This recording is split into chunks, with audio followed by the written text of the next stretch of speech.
body wisdom is simply that your body, well, not only carries everything, not just yourself and you from place to place, but it really carries the story, the narrative of your life, right? From, let's say, even before birth, right? Those generational ties, those, whether they're traumas, whether they're stories, whatever that is, there's that embodiment piece, not just your DNA, not just your genetics, but those felt experiences that get birthed and passed down. And I think, some people will call it intuition, gut instinct. It's just a knowing. It's a knowing that something is or is not right. Well, you have heard me on the show talk about different centers of intelligence, the mind or the head, the heart or feeling. And I've also talked about the body. And today's guest is going to directly apply to this notion of body wisdom or body intelligence. I'm really, really excited to bring Erica Hornthal onto the show. Now, Erica is a licensed clinical professional counselor and a board-certified dance movement therapist. She is the CEO and founder of Chicago Dance Therapy. And since she graduated with her MA in Dance Movement Therapy and Counseling from Columbia College, Chicago, Erica has worked with thousands of patients aged 3 to 107. Erica is, I think, a fantastic resource for us as leaders and people in business spaces, how we can bring more body wisdom into our work. Because let's face it, it's not something that we hear a lot about in our typical leadership programs. I'm really excited to have this conversation, and I can't wait to hear what she has to share with us. Hello, Evolve listeners. Welcome back to another episode. Now, today's guest, you might be wondering, why am I having a board-certified dance movement therapist and clinical professional counselor on the show? Erica Hornthal, welcome. Hi, thanks for having me. And, as I said, y'all might be wondering, what does dance and movement have to do with leadership? Well, stay tuned for this conversation because Erica has so much wisdom and insight that, I wish I had a sliver of 10 years ago. So, Erica, let's start off. Can you just share a little bit about your background and what brought you to this work and why body wisdom is so important for us? Well, overall, I found the work, I would say it found me, but I fell into the work when I was my first year of college. So undergraduate, kind of an undeclared dance major, also loving psychology and wanting to merge the two, not wanting to let go of that creative, passionate side, artistic side, but also really wanting to honor that logical, reasonable, scientific side as well. And so lo and behold, a wonderful professor actually told me about dance movement therapy. And it took me a while to figure out really what it was. I think it took years into the field. I'm still figuring out what it is. But I didn't always know how or what to do in terms of following that bodied wisdom, right? That embodiment piece. And as I've been doing the work for about 15 years now, post internship and schooling and all of that stuff, what I've come to realize and understand is that it is not something that needs to be taught. It is really just something that needs to be rediscovered because especially for us in this Western hemisphere, we're so disconnected from our felt sensations. We're so disconnected from the wisdom that is inside our bodies. And so what you just said a few moments ago, where you said, I wish I had this knowledge 20 years ago. You did. It's always been with you. We just don't know how to access it, right? We've turned off those antennae, right? That guide us into this embodied knowledge that we've really had our whole lives. We were all born with it. We just learned really early on how to tune it out and how to turn it off. And Wow. so that's what led me here. And I think what really led me to this lens of focusing on the movement aspect, not so much the dance specific piece. But again, as a board certified dance movement therapist, it's all part and parcel. And the name, the field itself lends it to some curiosity. And so I kind of love that part of it where people are like, what? What does this Yeah. mean? So Well, that's how I and got here. I love we're like 3 minutes in and you're already, dropping these great nuggets of insight. Let's talk a little bit about body wisdom Sure. and what is that? What does that mean? Because I'm going to guess a lot of my listeners, and I'll go back, until I sort of discovered this area. I didn't like, I'm like, my body carries my head. Thank you. I keep in shape. I eat good food. Good enough. Yeah. So I think to that, I use this idea that body wisdom is simply that your body, well, not only carries everything, not just yourself and you from place to place, but it really carries the story, the narrative of your life, right? From, Mm, let's say, even before birth, right? Those generational ties, those, whether they're traumas, whether they're stories, whatever that is, yep. there's that embodiment piece, not just your DNA, not just your genetics, but those felt experiences that get birthed and passed down. And I think, some people will call it intuition, gut instinct. It's just a knowing. It's a knowing that something is or is not right. Right. And then oftentimes we don't know to follow it because our mind is so powerful. It gaslights us. It talks us out of things. It tells us, no, that's not really a big deal. Because sometimes that's true. Sometimes our body has created alarm where maybe there doesn't need to be, but Mm, it's all a safety mechanism nonetheless. And so it's just almost like a guiding light, a little bit of like an instinct. It's also an ability to trust, and to be with the sensations that come up in our body that we don't need to buy into. They are always there. right. And that to me is a huge piece of being a leader. Yeah. Well, and let's talk a little bit about that because I mean, all the leadership training that I had done through the years, which was quite vast, no one ever talked about my body as an instrument or to even like sensations. What? Like we've never talked about Mm. that. That was like deemed too woo woo. And so, I'm 52. Well, I'll be 52 soon. And it's taken me like, a lot of unlearning to real, maybe not unlearning, tuning in to Mhm. realize that my body does speak to me. And I just chalk that up to like, oh, you're kind of in my way. So could you talk us Mhm. through a little bit, Erica, like what are sensations, maybe like neurologically, what are they? And what would be some examples of them? Sure. I talk about them being, and I didn't coin this phrase, but this is very much what we used in our schooling and graduate program, and which I don't know if I said, but I specifically went to graduate school for dance movement therapy and counseling. Mm, So it is in its own entity, right? Its own curriculum, its own field in itself. And I think what we used so often in that curriculum is this idea of a felt embodied sensation, or okay. this idea of like a felt sense. And that's really anything sensory that our body experiences. So maybe it's a twinge, a tingle, a wiggle, like a zap. It can Mm. be, a breeze, a sense of like cold over the body, Oh, like heat, one of those like little shivers. right, Yes. chills. And so, something kind of like goosebumps, right? Like Yep. there's a physiological response there. You know, it's the body taking in sensory information and in a way making sense of it. And then Mm, a lot of it is how the brain is reacting to it. It's coming into those emotion centers of the body, right? And so easily, so quickly, we want to make sense of it. We want to bring it into higher cognitive functioning. And that's not always accessible, or we can't make sense of it. You can't always make right. sense of the felt sensation.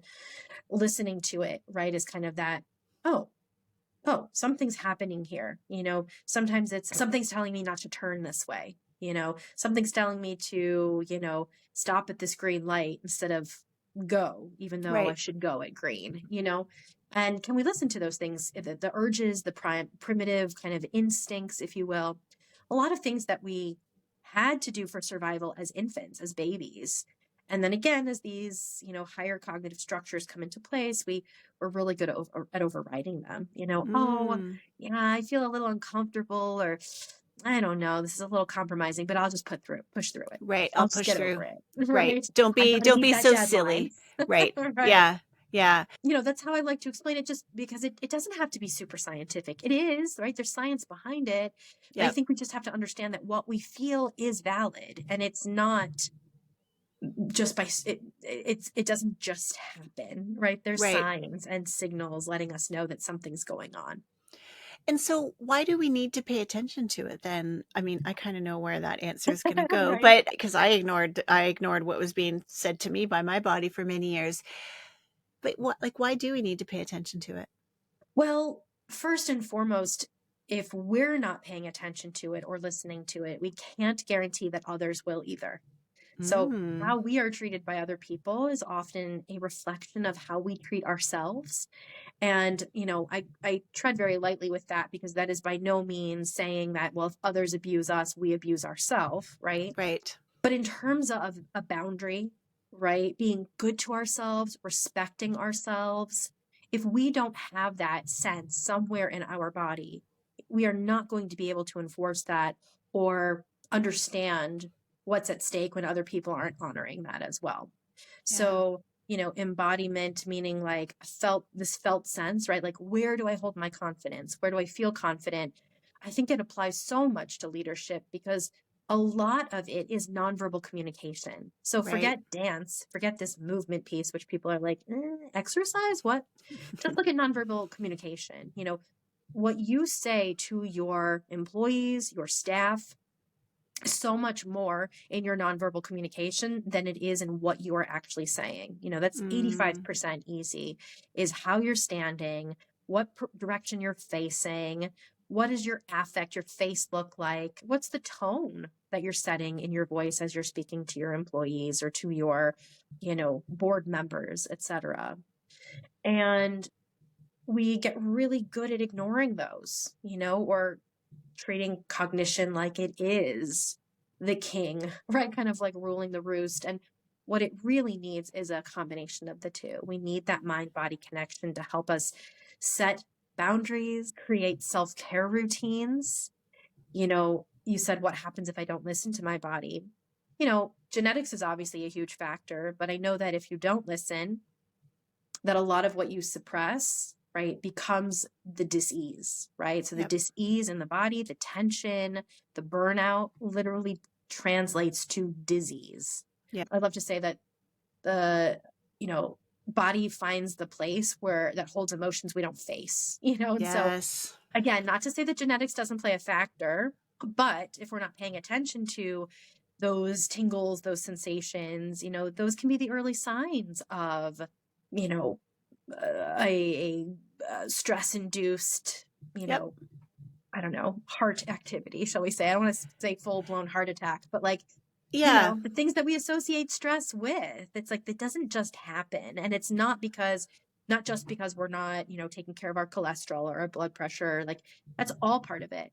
Right. But listening to those boundaries of the body, pushing past what is really, truly capable. I don't know. As a side, I had a client most recently who ended up quitting his job for good reason, and then went to a seminar and happened to sit in part of a seminar about burnout. And they gave a test basically to see where you are Mm-hmm. on the spectrum of burnout. And it wasn't until he took that test that he realized he was so far on the spectrum. He was like, I don't Yeah. know how I'm still alive right now. Like, I'm so burnt out physically and Yeah. emotionally that we just endure things. We talk ourselves into them, and we're like, what's wrong with me? Why can't I Yeah. do this? Oh, Meanwhile, your like body is like screaming for help. exactly. And that's why I wanted to have you on the podcast, Erica. I mean, I started following you and loved all your posts. And we're going to talk a little bit more about that big, beautiful sign behind you. But I want to come back to something that you said around not being able to listen as well Hmm. and it just made me realize that if we can't hear ourselves, then it is going to compromise how we can hear others. Yes. And how they And hear us. Exactly. And so, that was a big eye opener for me because I thought I was very clear. And so we might have this perception about our clarity and how we communicate, and we might have the best of intentions. However, to your point, there's all of this other communication going on under our consciousness. Hmm. And without getting all sciencey about it, our nervous systems talk to each other below the radar. Yes. And so it's not necessarily just a checklist of, okay, here's the body position that's going to say openness, or, like there's, I Hmm. guess what I just wanted to make sure the listeners understand is that this stuff happens out of our consciousness, Yeah. this that impacts our ability to communicate. And so when we choose to suppress communication from our own body, we are going to be impacted in how we lead and how we're able to communicate with others. It's not an if, it's not a maybe, it will. Yes, yes. And, I think all it takes is someone to witness the connection between an infant and its caregiver to recognize how much our nervous systems impact one another, Yeah. and so I recognize that not everybody listening is going to be a parent, but just, go to the mall, go to a restaurant, just open your eyes to what's already out there and just see the dynamic between how two nervous systems coexist. And I say infant because it's kind of in its most pure form, Right. before it's been too compromised. Yep. So, but you can see it in anything, two partners working together, a CEO and the president of the company. Like, yeah, it's just, I think it's a fascinating team building exercise to try to have nonverbal conversations, and see how Hmm. far we get, how collaborative we are, or how resistant or hesitant we are. It's just, I find it so fascinating. So, Yeah. yeah, while it might not seem like a dance movement therapist is going to offer, wise words in terms of leadership, I think I'm so fortunate for this opportunity because I think that's exactly where it begins. Sturdy Oh, leadership begins with connection to your body.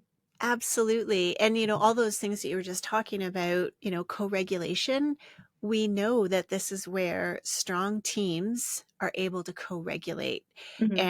and they're able to have those discomfort or uncomfortable or hard conversations without allowing previous memories stored in their body to Hmm. come and take over the situation and, either avoid or like lash out. So we really need to bring this into our workplaces, and this body wisdom. I keep saying it's the golden key that people have been looking for decades in Yeah. leadership.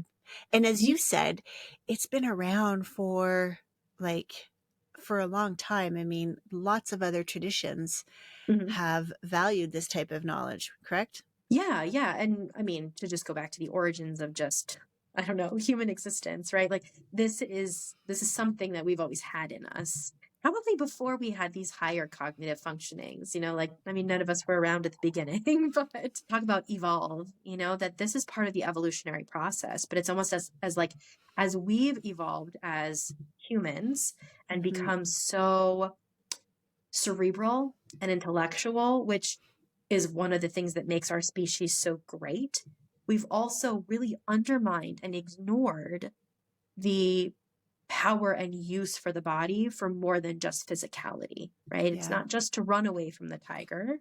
It's also to manage my presence in front of the tiger or ease the anxiety that I'm feeling for a presentation, command a room so that people listen to me, feel like I have value and worth so that I can ask for more, Right. in my job, ask for that raise or take feedback, take criticism without, really losing it, so to speak, which Yeah. that's not a scientific term, but, Yeah, or you or know, like or being mean to yourself and saying I deserve this, or right. shutting down. Yeah. Self-sabotage, negative self-talk. Yeah. So no, it's not new at all. Maybe the conversations within the workplace are newer, but just talking about mental health in general in the workplace is sadly a newer concept as well. Yeah. Yeah. So is mental health new? No, not at all. But where we're having these conversations is certainly evolving. So Yeah. yeah, I was, think about the ways that your body's already sending you signals. It does all the time: hunger, thirst, anger, frustration, and just lean into those. You don't have to buy into anything. You don't have to start from scratch. It's What do all you right there. mean? What do you mean lean into those? Let's get a little bit specific. So Yeah. I'm feeling a little pain in my back right now. When you say lean into it, Mhm. what could I do with it? The first thing I think of is curiosity, Okay. so it usually, I don't know, I don't want to speak to your experience, but like Yep. with clients, let's say, or even myself, I've had this tendency of to feel pain as bad, Right. right? Oh, it's inconvenient to say the least, right? And then either we ignore it, right, until the call is over or until this meeting is done or the workday is over, or we, like myself included from time to time, reach for the pills, right? Reach for the Yep. Tylenol, the Advil. The leaning in is being curious, right? What is this pain about? First of all, where am Mm. I feeling it? Okay. What can I do to meet it? Right? Because I think the fear is that if I listen to it or I pay too much attention to it, it's going to be overwhelming. And Right. so if I ignore it, I'll keep it at bay, right? I'll Right. kind of keep it in my awareness. So when I'm experiencing pain, like lower back pain, which I usually do sitting at this desk, I become aware of it. I notice where I'm feeling it. And leaning into it is actually intuitively doing what my body wants to do to alleviate the Mm-hmm. pain. So as I sit here, my go-to is usually to lean forward and drop Yep. my head down and kind of reach towards my toes, right? I Okay. can't really do that the way I'm sitting right now. Yep. At the very least, changing your position. Maybe you don't even realize how contorted we are to, Yep. face the right lighting, to get the good shot, Yep. know, to make ourselves look more presentable. Like these are a lot of the things that we're concerned with when we're on Zoom, when we're Yep. virtual. That's what I mean by leaning in, so Love it. quite literally addressing it and with curiosity so that it's not bad for being there. It is teaching us something. It is a Right. tool.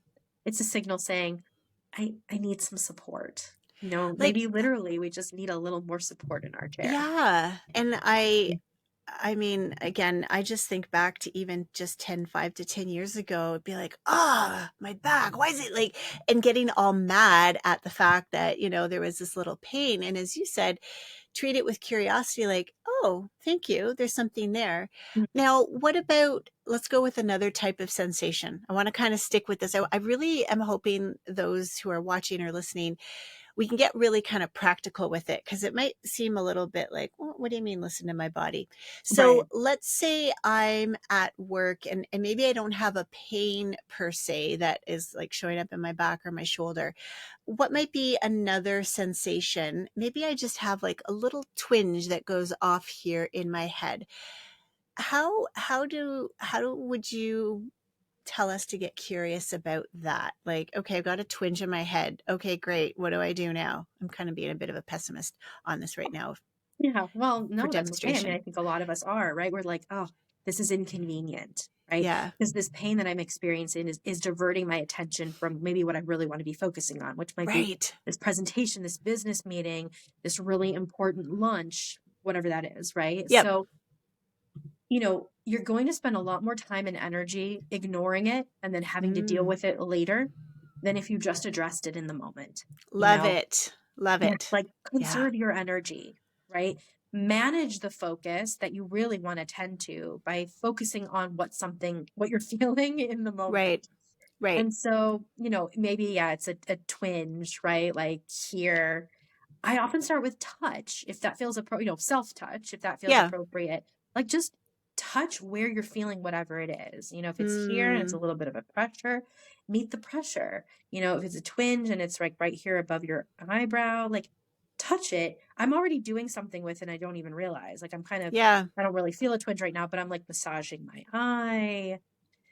Sometimes that is enough. And all of a sudden, because we've kind of, you know, increased some like lymphatic drainage, Yep. right? Or we're just easing the tension in the muscle. Our body's like, thank you. Thank you for recognizing that something was feeling tense. Right. Thank you for addressing that in the moment. I'll give an example of myself. So I can easily get tension headaches. And if I'm aware of it, it actually starts in between my shoulder blades.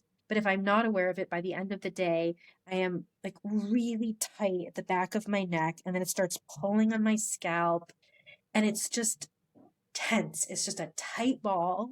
I know exactly where to alleviate it, but I've kind of ignored it until the end of the day when I'm like, I need some Tylenol, I need some Right. Advil, I need a painkiller to take the edge off to then address it. If I have the resource, the capacity to pay attention to it in the moment, I actually, one, alleviate the need at the end of the day for whatever it is to take the pain away, whether it's, medicine, alcohol, binge watching TV, whatever it is. Yep.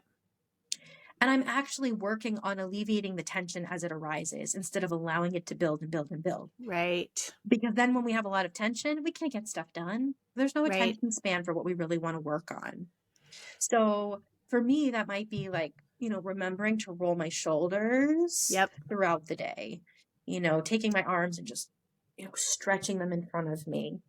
It's, and like I said, sometimes it's just, if I just stop, it's stuff that my body will automatically do. I really don't have to think about it. I just have to create the space and time to let it exist. And I think that's the key thing, is just to create that little space and time, and that action of diverting your attention from whatever cognitive task you might be trying to push through, and just, I'll come back to that eye example. Just like rub your body, like, or rub your eye. It's pulling your body in, like integrating, and it gives you a bit of space out of your head for a minute or two or three or four. Because we feel the pain and we're like, what is this? Right. Get out of my way. Where's this coming from? Right. And that's the mind. The mind is like, we must take care of this. This is a problem to be solved. And I love to say, like, the body is not a problem to be solved. It is the solution. Like, if you just go to it, just meet it, it will tell you exactly what it needs. And while that's not always something we can offer in the moment, right? If it really is, we're talking about disease and there's something medicinal that we need or an intervention that we can't do for ourselves in the moment, that's one thing. But that's usually way down the line. There are a lot of things that we could be doing in the moment to ease and kind of, I don't want to say avoid, but maybe even prolong, right? Some of those like really big, like, oh my gosh, now I need 6 weeks off of work type stuff. Right. Just because I listened, just because I was like, oh God, this is really killing me. You know what? I need some fresh air. I'm dehydrated. I need some water. Sometimes the answer is simpler than we think it is. Yeah. And taking that moment or two to acknowledge that need is well worth the 1 or 2 minutes. Right. What's the saying? It's like, a minute to focus on your wellness. I'm going to butcher it, but basically, like, if you don't focus on your wellness, you'll be forced to focus on your illness. Yeah. Now, you had mentioned a little bit ago something about mental health, and I know you put up a post on the weekend, and I'm just going to read it out because I loved it. I sent you a quick note. I'm like, we have to talk about this. Yeah. So, and it's funny because I had thought this a few years ago, but I just didn't know how to put the right words around it. Anyway, I thought you captured it brilliantly. So what you wrote was, as long as we keep calling it mental health, we will always see it as separate from the body. Emotional health brings the body into the conversation because that's where the thoughts and feelings originate. So I find that so powerful because mental health, as you said, just it keeps us stuck in our head. So, like, how can we continue to build our literacy around wellness with what you've said there? I think one thing we can ask ourselves is actually, where do I feel I feel like kind of crazy asking the question, but I ask this all the time, is like, where is my mind? Right? Because like we can lose it, right? We're like, oh, I lost my mind. I know that's a metaphor, but think about like where you connect to your mind. When you're thinking really hard or you're trying to problem solve, like where do you feel it? Oftentimes people will say it's up here. It's like, I can feel my brain working, but not for everybody. Sometimes there is more of a felt sense in the body, in the core, in the shoulders. I always get the sense my mind is kind of around my head. It's like this cloud, right? Yeah. So you can kind of ask yourself that, because what starts to happen is we recognize that it's not just here, right? It's not just, there's no part of our brain that is the mind. You know, there's parts of the brain that affect the mind, but what's really happening is these movement patterns, these developmental movement patterns that have started from, you know, probably before birth, but like certainly before the age of 3. That's what's helping us develop our sense of self, our identity, our belief system, what we think about ourselves, what we don't think about ourselves.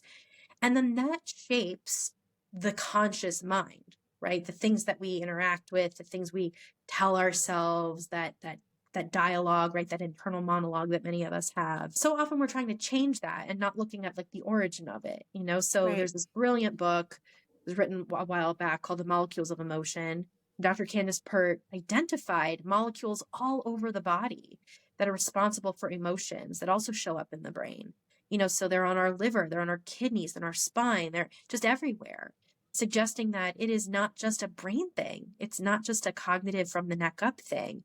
And so, you know, movement for me is about accessing, moving through those emotions.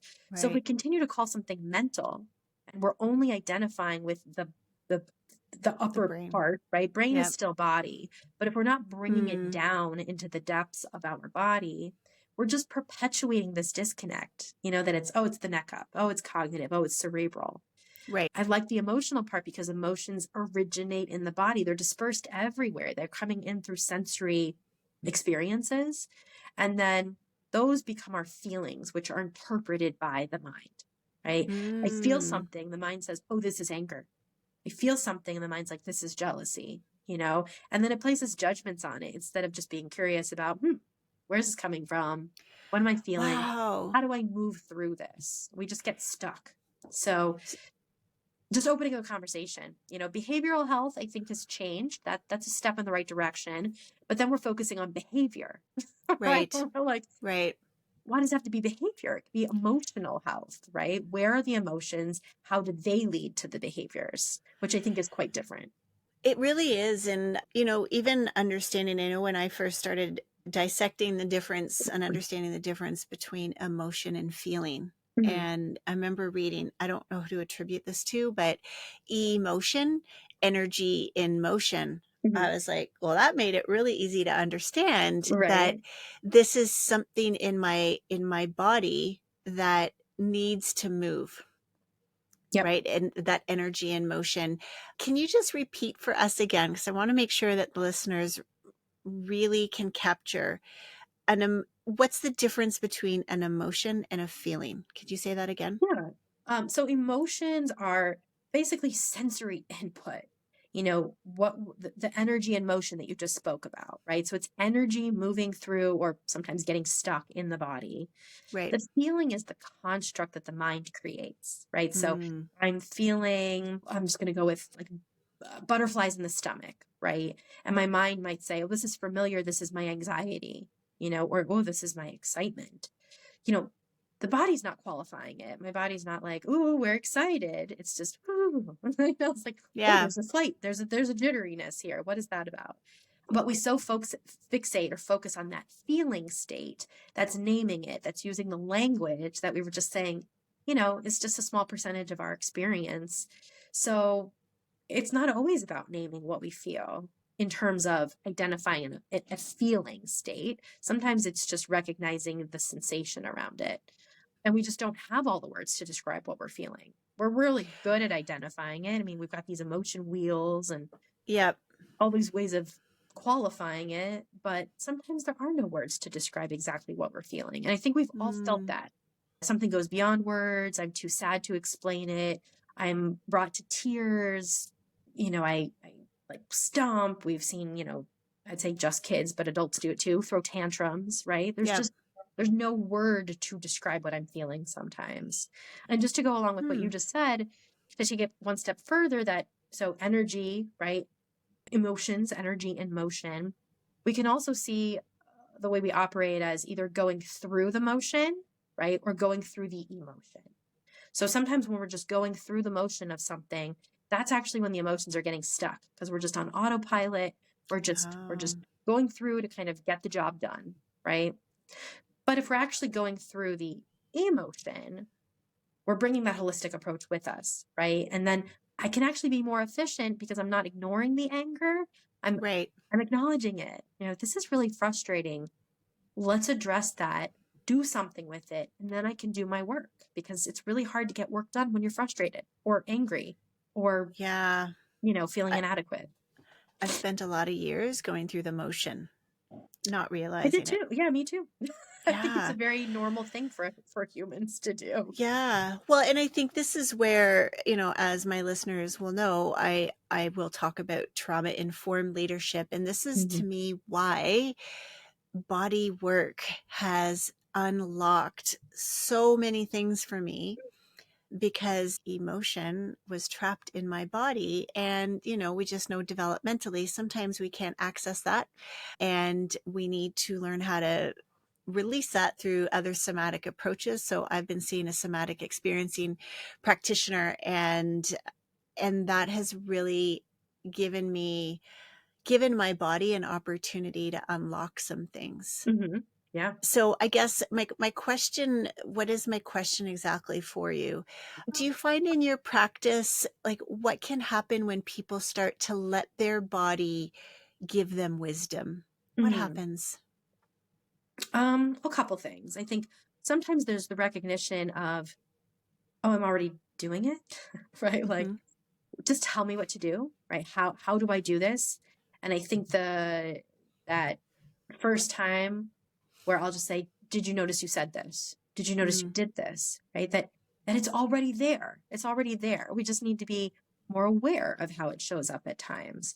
I'll give you an example. This morning I was working with a client, and this happens a lot, right? Where someone will say, they say something that clearly is on their mind because it's not okay, but then they qualify it with, or they follow it with, but it's fine. mm, And so I stop and I'm like, is it? Is it really fine? Well, no. I'm like, right, see, because something non-verbally said to me as I was witnessing you that it really wasn't fine. right. It's a little shrug sometimes, like that's doubt usually. That's kind of like, it's fine. No, it's not. Yeah. So that's the first thing, is like, notice what's there, right? Or work with someone that can help you notice what's already there. Okay. You know, Also practice validating your own feeling. Because if I keep Mm, saying it's fine, everybody's going to assume it's fine. And then they're going to give me right, more crap to do, you know? Oh, give it to Erica. She does everything, right. It's you true. know? Yeah. Yeah. And she's And then good at it. So let's just get her to do it. right. Then we get resentful. We're like, God, everybody's Yeah. always giving me their stuff. Well, did you ever say no? Did you Yeah. ever say, I'm overwhelmed? I'm overwhelmed. I need help. So practice saying these things, if only to yourself, at least you're saying it, Yeah. feel it, think it, say it out loud if that helps. And, the sensation overall, while usually early on isn't as relaxing as it is intense. I don't want to say it's overwhelming, but it's intense because we're feeling things that we purposely numbed over for a long Yep. time. Yep. So you're feeling everything, but that means you're feeling joy, you're feeling excitement, you're feeling disappointment, resentment, Yes. sadness, like everything. Yep. So that can feel really overwhelming and, just like I said, really intense. But that's usually how you know it's working because Right. you're like, oh, I'm feeling again. Right. And it's okay to feel, and you don't have to feel everything all the time. Feel a little bit, identify it, and then go back to the motions, go back to your autopilot. When it feels safe and secure to feel again, recognize what it is you're feeling. And that Mm, body piece can be super powerful because you're not just saying, I feel angry, but you're noticing how it shows up, right? My fists are clenched. I'm so angry, right? right. Now, what do I do with it?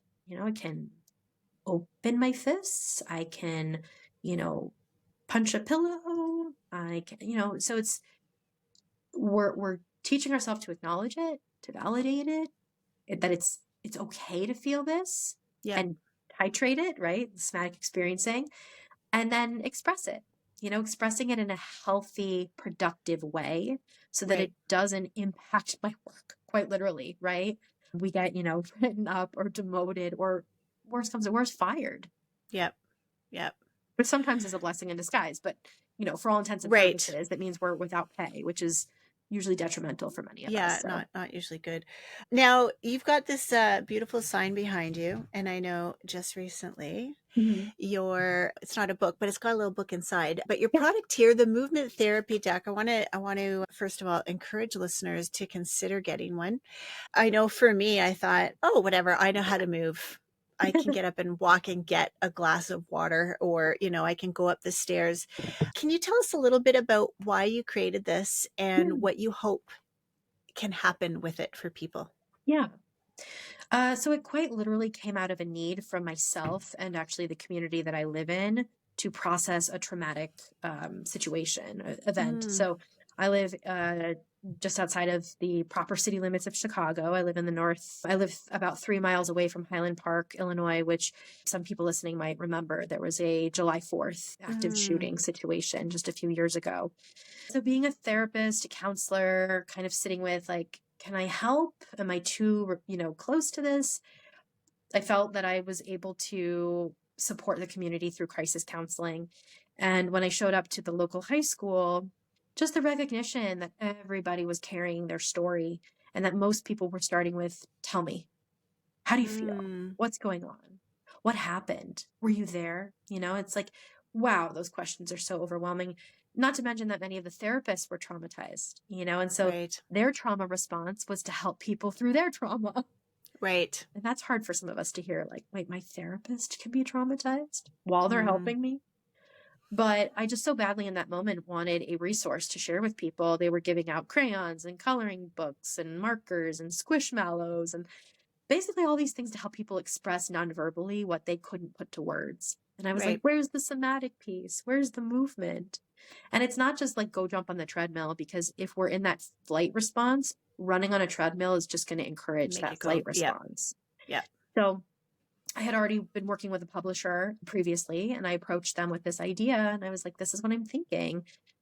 What do you think about, putting together a deck that is a lifeline, right? For people who Mm-hmm. can't talk about it, can't afford to talk about it, don't have the resources to talk about it, that there's, a hopefully financially accessible Yep, option for people to go to their bookstore or Amazon, pick up something and start moving their emotions, right? yep, Processing and shifting their nervous system to help ease a lot of the discomfort, the dis-ease, the overwhelm that they're experiencing from whatever, whether it's these continued, active shooting situations, maybe it's an upcoming election, maybe it's yep. a pandemic.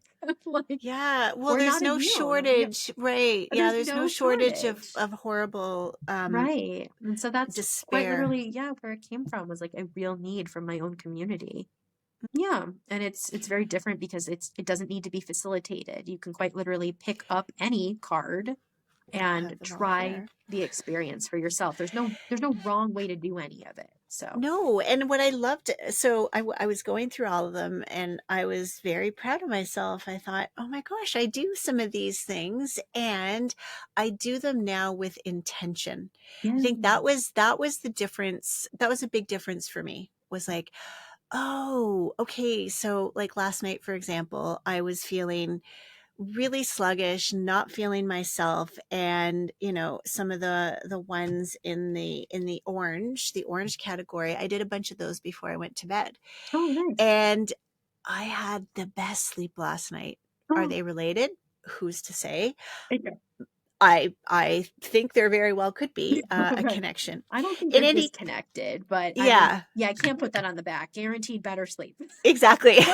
So just for anybody who is considering purchasing this, Mhm, there's this great little book, which was a nice, very accessible, informational. There's like a lot of great little information pieces in here. mhm. And then you've got these 52 cards, right? So, Yes. and was it the idea like one a week type thing, or was it just 52 is just a good number? Well, I guess all of the above, Okay. because at first I was definitely like, how many cards? I mean, wasn't just me. It was also, collaborating with a publisher of like, this is what we felt. But I was researching it and I saw a lot of things were 52, some things were 64. 52 is the number of a typical card deck, so that felt Right. appropriate. But yeah, when you think, and which actually I think goes hand in hand with 52 weeks in the year. I think I could be Right. mistaken, but I think that that's has something to do with where that 52 came from, or they're interchangeable. That was my guess, is that you Yeah. sort of would pick one and try it for the week. Right. I think it also takes away the feeling that, oh my God, I have to do one a day. Pick one and try it for the whole week, Yeah. or just sit with it for 1 week until you Right. pick another one. You could just pick them as needed. You can, shuffle them up. You can, it's like endless options. But that's kind of how we settled on 52. Nice. Made it easily could have been 352 Right. because Right. there's just a plethora of movement interventions that we could be doing ourselves.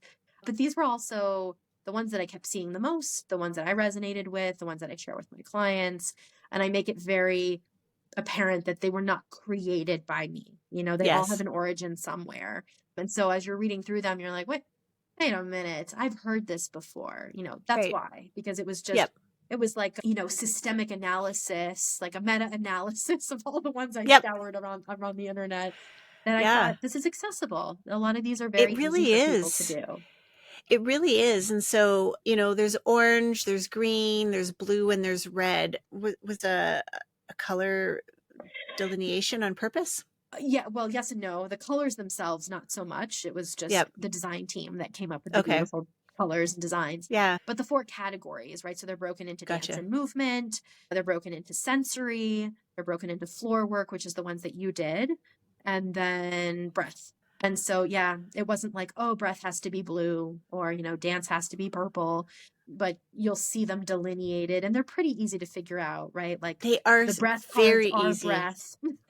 Yeah. The floor ones will all say, get on the floor, sit on the floor, lay down. But they're Yeah. all adaptable too, so if you can't get on the floor, you can still do most, if not all of these in an adapted way. Like I was looking at, so this one, can I show them? Is that okay if I Oh, show yeah. one? Okay. So this one, Giant X. So I did this one last night too. Mm-hmm. And I love underneath, like there's a description about what it's doing. Yeah. In again, really simple forms. So yeah, I love this. Yeah. And Yeah, some I of the love this descriptions card deck. are overlapping, I mean, none of them are Right. exactly the same, but after a while you read them and you're like, okay, I got it. Cortisol levels lowered. Okay, Right. got it. Heart rate lowered. Why are these all doing the same thing? Yeah. It's like, Yeah. well, that's the point. Like a lot of these are Yeah. just to regulate your nervous system. And so also trying to word them differently, but Yeah. you'll notice there is a common theme, and I didn't want to be too scientific because I just didn't want people to get overwhelmed, or feel like, Totally. oh God, I don't understand this. We want to make it Yeah. accessible. We're not dumbing it down. Everybody's very intelligent. We Yep. just want to make it memorable. Like, Yep. how can I remember what this is doing? And then, like you said, what's another reason these were created? What's my hope? What's my intention? I think quite literally it's to heal the world one nervous system at a time. Love That's a it. big goal, but to just feel more secure in a world that is so insecure, whether it's food insecurity, war, these just crimes beyond thought, Yeah. the uncertainty in terms of, where things are going to be accessed, climate change. Like I live in Chicago, it's 30 today. It was like 70 the other day. It's just, there's so much uncertainty. It is Yep. long. It's just been too long since we've learned to find security in our own bodies, because that is kind of the one thing that's guaranteed. I think that is a great way to close off our conversation. Erica, where could people find out more about your work? What's your handle on Instagram? We'll make sure we include it in the notes, but just in case somebody is like really inspired, where can they find you? I must go find her right now. Exactly. Well, like we met, you can follow me at the therapist who moves you. So just periods between each word, the Yep. period, etc. At the therapist who moves you on Instagram. My website is just my name, ericahornthal.com. Email, my phone number is pretty accessible. So I don't know that people call anymore, but I always Yeah. love to get a voicemail, or get a call from someone that says, I listened to you and I was so inspired, or would love to work with you in some way. And then as far as my resources, whether it's the deck, I wrote a book a couple years ago called Body Aware, wherever books are sold, so if you've got a great little indie shop that you love to give business to, go there.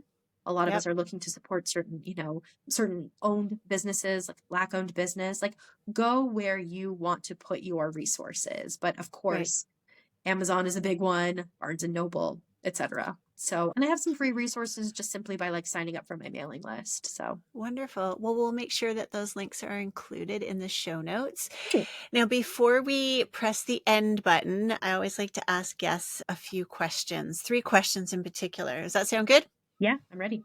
All right. So the first question is around self-awareness, and wondered if there is a moment, a reflection, sort of an anecdote that you could share with us that you're comfortable sharing that really brought a whole new level of awareness to you, where maybe you thought the world was one way and then this made you realize, oh, it's maybe not that way. Yeah. Well, the first time I read that and then we talked about the question again was really, I think, with this latest pandemic. I say latest Mm, because we weren't around for the previous ones, although it wasn't the first.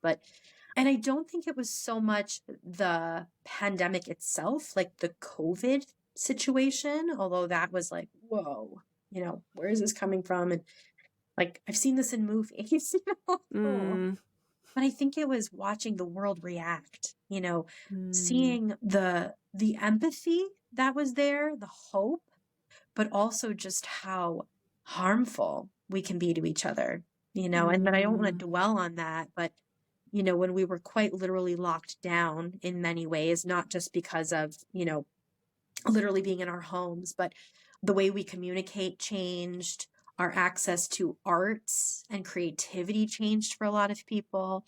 It's like we were deprived so much oxygen, not just because of COVID mm, literally, but deprived so much creativity so much creativity that I say this very lightly and with so much compassion. We all went a little crazy. And I mm. don't usually use that word, but we Yeah, literally lost our minds, and tried to find it through really the body. So I yeah, think I was a little hopeful, like, oh, I hate to say, we needed the pandemic, but it certainly turned people's heads. And so many people are paying attention to this embodiment piece now and this somatic right.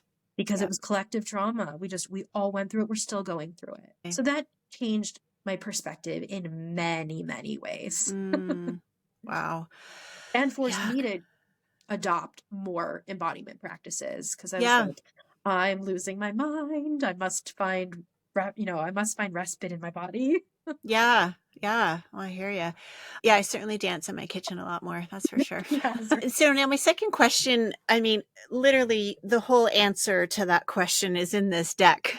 But the question is, what is something that you do to, maybe it's regulate your nervous system, maybe it's to settle yourself down, but to bring yourself into more of a presence. So, I don't know, maybe do you have a favorite card in this deck? Is there something that's not in this deck that you use? What's your go-to? Well, actually, this is one of the cards. I'm just going to go with the cliche dance it out. That's one of the Yeah. cards, quite literally, because, well, I'm not personally much of like an impromptu dancer. Like, I have to say, my family and I don't typically have like little impromptu dance parties, although as a dance therapist, we probably should. It's probably like, What do you have, what? You like don't do that? choreographed routines Right. or like But I literally have to go dance. So, and Mm, for me, it's not, although it's exercise, it is so much more that emotional piece where like I lose my creativity and my connection to my passion and my meaning if I'm not regularly dancing for enjoyment and pleasure. I'm not mm, learning a new skill. I don't care how high my legs are at this point. right. I just want to dance for me. And so that's not the card specifically, but that is my favorite movement practice. And it's Mm, evolved so much. And yeah, it connects me to myself, and if I'm not paying attention, I really try hard to refocus it. I'm like, am I too much in my head? Do I care too much what other people are thinking while I'm dancing? yeah. Stop, stop. I'm like, Yep. just feel the music, feel the Right. moves, do it for you. I do it several times a week. And when I don't, I feel a huge difference. Like, Wow. where So did I I guess the go? third question will tie in really nicely to that, or maybe not, because when I think of dancing, I think of music. Mhm. And so when you dance, do you have like certain types of music that you put on, or do you just follow your body without music? Well, the dance I'm speaking to is a like structured dance class or Oh, activity. okay. And Okay. so I'm not really choosing the music, but it is definitely music that gets me going, which is anywhere from like rock and roll, top 40, disco, dance Right. tunes, really. Gotcha. But Got yeah, I think if for those of us listening, right, if you need help with movement, right, or you want to get more into improvisational movement for yourself, start with music because music just, it's processed universally in the brain. It provides a rhythm, just as long as you're not coming down too hard on yourself if you can't, quote, keep the beat, right? It's not right. about keeping a beat or a rhythm. It's finding your own rhythm, Yeah. and so whether it's like the Seinfeld Elaine dance, Yeah. or, choreographing something for a TikTok challenge, just find access to it. And sometimes music is the way to do that. We have our own internal Absolutely. rhythms. You can follow your heartbeat, your breath. But yeah, put on a good song that you connect to and just notice what movement comes up and start there. So I love And music. well, and that sort of takes us to the last question, which is what is a song or Mhm. genre of music that helps you feel connected to something bigger than yourself, or in your case, that helps Mhm. you connect, well, I guess it to your body? Yeah. Gosh, it's always hard to pick like one song, but I always feel like I'm hearing it for the first time. And so I have to say something like the singer-songwriters from like the 60s and 70s. There's just something like Mm, for me that really pure about the words, the universality of the situation, the melody. There's not a lot of production, like we yeah. get now, where there's a lot of like synthesizing and Yep. it wasn't even an inch. Right, right. Not to say that they're not both great, but that's Yeah. kind of what moves me. It's the melody, it's the words, it's the feeling that comes from that song for me personally. So, Do you have an um, example of what that song might be? Maybe yeah, some of our listeners weren't around like I was in the six, yeah, seven. Well, I yeah. wasn't So, around, but I felt like again, I love all kinds of music, but there's something about kind of like James Taylor, Carol yeah, that's what came to King, mind. Yeah. Jim Croce. Yeah. Yeah. I don't know. Those are the ones that kind of come to mind. Like the That early, was like kind of like the Taylor Swifts before there was Taylor Swift. right. Well, they were they were the storytellers back then. Yeah. Yes. That's a Yeah, beautiful way to put it. It that really was is. exactly who I was thinking of when you said that, like James Taylor, Carole King, And I think Carly. I've always been a very, like a mover from my chest, from like Mm, that heart center. That's kind of where my stage presence always came from. And I was just always more drawn to like kind of lyrical movement. So without going into detail, you can look it up, oh, Google it. interesting. And so I think like those facilitate those movements for me. It's very much connecting to spine and core. And that's a lot of where our self awareness is. So when I quite literally want to connect to myself, I need movement that is going to access that part of my body.